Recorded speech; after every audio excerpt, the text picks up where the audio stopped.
10 horas e 40 minutos. Com a chegada das férias escolares, tudo que a criançada quer é dormir, utilizar jogos eletrônicos, redes sociais, outras atividades. Não só as crianças, mas quem pode fazer isso em casa, né, Miguel? Os Aproveita. adolescentes também, né? É verdade. E os adultos, por que não? Por que não?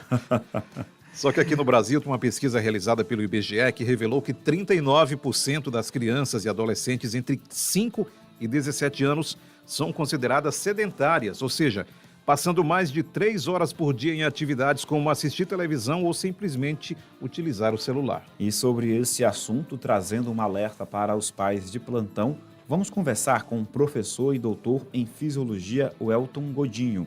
Bom dia, professor. Bom dia ouvintes, bom dia Luciano, bom dia Miguel. Bom dia. Prazer estar aqui na Jovem Pan. Seja bem-vindo, professor. Vamos aqui começando sobre essa questão do excesso, né, de uso de dispositivos eletrônicos, as famosas telas. Como isso pode contribuir para o sedentarismo, professor? Contribui para o sedentarismo porque se entende como sedentarismo quando a gente não atinge o número necessário de horas ativas durante o dia. O que é isso? Isso, além de incorporar os exercícios físicos, envolve qualquer atividade onde a gente gaste um pouquinho a mais de energia, tipo se deslocar a pé para um local, subir escadas ao invés de usar o elevador, lavar o carro, levar o cachorro para passear. O conjunto de todo esse gasto energético que tem no dia constitui as nossas atividades físicas diárias, e a Organização Mundial de Saúde ela tem um índice que é necessário ser atingido em uma semana. E 80% dos jovens não atinge essa quantidade mínima de atividade física diária. Ou seja, isso acaba prejudicando e aumentando o sedentarismo para quem passa, por exemplo, horas sentado acessando o celular ou assistindo televisão. E não só para criança, não é isso, professor?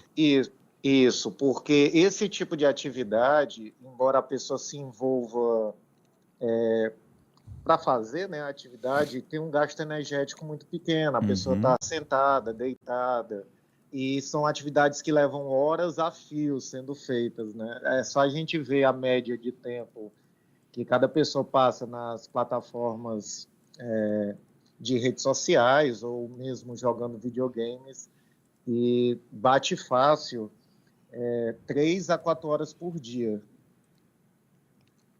É muita coisa, né? Agora, professor, quanto à questão das férias escolares, os meninos tendem a ficar mais tempo em casa, então nada como levá-los ao parquinho, da pracinha perto de casa, dar uma corridinha por ali, por acolá, conquistando a criança a fazer um novo hábito, né, de exercício físico e não somente nas telas.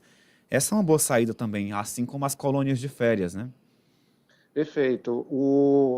Os pais, eles têm que ter um envolvimento nesse processo. Quando a gente pensa nesse estudo que você trouxe do IBGE, ele engloba as crianças entre 5 e 17 anos. A faixa que é mais sedentária, se a gente separar por faixa etária, vai ser o pessoal a partir dos 12, 13 anos, ou seja, os adolescentes. Então, quando eu crio esse hábito desde criança, tem uma chance maior da pessoa internalizar esse hábito e levar isso para o dia a dia. Atividades como atividades ao ar livre, né? Caminhar, passear de bicicleta, brincadeiras no parque, a família se envolver e criar uma rotina de exercício. Esse envolvimento da família é muito importante porque os filhos, eles tendem a imitar hábitos dos pais, né? Aquele ambiente.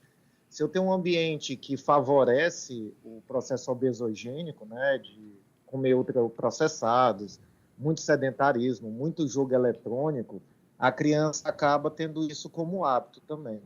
Outro detalhe importante que os pais podem contribuir, principalmente nesse período de férias, que a criança não tem nem a aula de educação física na escola, é limitar esse tempo de tela, colocar um horário fixo para esse tempo para evitar que a criança passe horas nesses aplicativos. Agora, o Elton, professor e doutor em fisiologia, nós desde o começo, obviamente, estamos falando sobre o assunto de crianças e adolescentes em férias. Mas no caso do trabalhador, que passa de 5 a 6, 8 horas, 10 horas trabalhando, exemplo, na frente do computador, como é que se faz para evitar essa situação? Quais são as recomendações para quem, por exemplo, é o caso aqui do jornalista, que nós chegamos bastante cedo e precisamos estar na frente do computador para fazer produzir as pautas, ou saindo do jornalismo, indo, por exemplo, para um motorista de aplicativo que passa às vezes o dia todo sentado dentro de um veículo, tendo que trabalhar. Como é que se faz para evitar esse tipo de coisa, Welton?